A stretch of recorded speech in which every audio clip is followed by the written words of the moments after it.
नमस्कार दोस्तों। आज हम लोग बिहार इलेक्ट्रिसिटी बोर्ड के एक बहुत ही महत्वपूर्ण टॉपिक है इल्यूमिनेशन। इसके बारे में हम लोग कुछ जानेंगे आज और कुछ महत्वपूर्ण सवालों को हल करने का प्रयास करेंगे। यह चैप्टर साइंस से रिलेटेड है। जहाँ भी जिस भी कंपटीशन में साइंस आता है वहाँ इस टॉपिक से क्वेश्चन पूछने का प्रबल संभावना रहता है। तो ये बिहार इलेक्ट्रिसिटी बोर्ड का बुक है। तो हम लोग देखेंगे कुछ सवाल को। पहला सवाल है कि फिलामेंट लैंप आम तौर पर डैश के पावर फैक्टर पर काम करता है, या फिलामेंट लैंप सामान्य रूप से किस पावर फैक्टर पर संचालित होता है। ऑप्शन नंबर ए है 0.5 लीडिंग, बी 0.5 लैगिंग, सी एकांक और डी है 0.8 लैगिंग।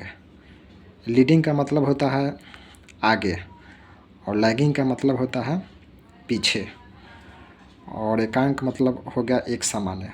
तो फिलामेंट लैंप का जो पावर फैक्टर होता है वो हमेशा एक सामान्य होता है। तो इसका हो जाएगा सी एकांक हो जाएगा। अगला क्वेश्चन है कि कौन से लैंप का सबसे अच्छा कलर रेंडरिंग इंडेक्स CRI होता है।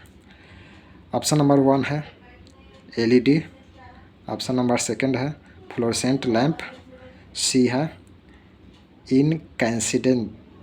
इनकैंसिसेंट, ऑप्शन नंबर डी है उच्च दबाव सोडियम वाष्प। तो CRI का मतलब होता है रंग प्रतिपादन सूचकांक। इसका हिंदी हो जाएगा रंग प्रतिपादन सूचकांक। सबसे अच्छा, ऐसे तो CRI सबसे अच्छा अगर देखा जाए तो सूर्य का होता है। सूर्य का सबसे अच्छा CRI होता है। तो इसका सही आंसर हो जाएगा ऑप्शन नंबर सी इनकैंसिसेंट हो जाएगा। अगला क्वेश्चन है कि पारंपरिक फ्लोरोसेंट ट्यूबलाइट में चौक कहाँ कनेक्ट किया जाता है। ए स्टार्टर के साथ सीरीज में, बी है सप्लाई फेज के साथ सीरीज में, फेज और न्यूट्रल के एक्रॉस, ऑप्शन नंबर डी है एक फिलामेंट के एक्रॉस। तो फ्लोरोसेंट जो ट्यूबलाइट होता है उसमें चौक हमेशा सप्लाई फेज के साथ सीरीज में लगाते हैं। तो इसका सही आंसर हो जाएगा बी सप्लाई फेज के साथ सीरीज में। अगला क्वेश्चन है कि निम्नलिखित में से किस उद्देश्य से कम वोल्टेज वाले लैंपों का उपयोग किया जाता है। ए स्वचालित वाहनों की प्रकाश व्यवस्था में, स्टेडियम की प्रकाश व्यवस्था में, बड़े आकार के प्रकाश व्यवस्था में, ऑप्शन नंबर डी है औद्योगिक प्रकाश व्यवस्था में।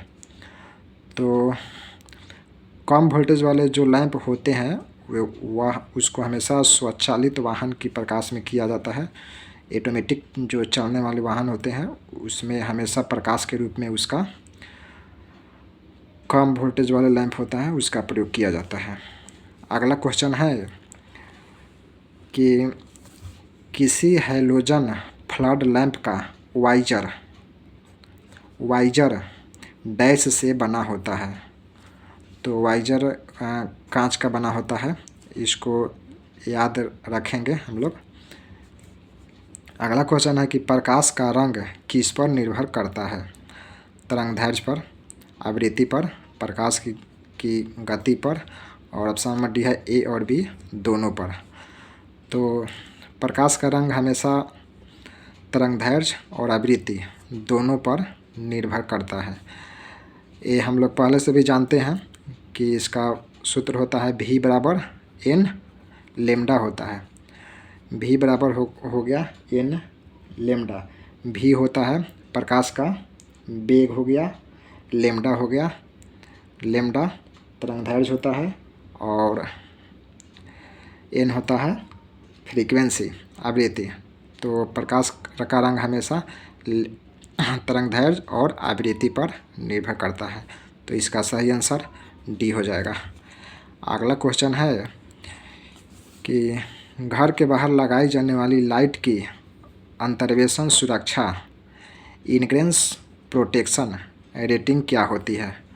तो इसको हम लोग याद रखेंगे, IP65 होती है। याद रख लेंगे इसको, IP65।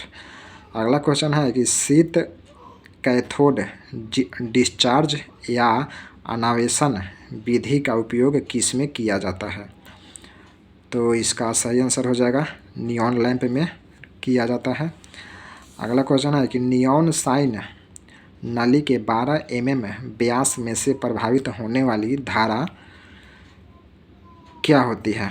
तो नियॉन साइन लैंप में नियॉन साइन नली 12 mm व्यास में हमेशा याद रखेंगे 20 मिली एम्पियर होती है। 20 ml मिली एम्पियर एम होती है।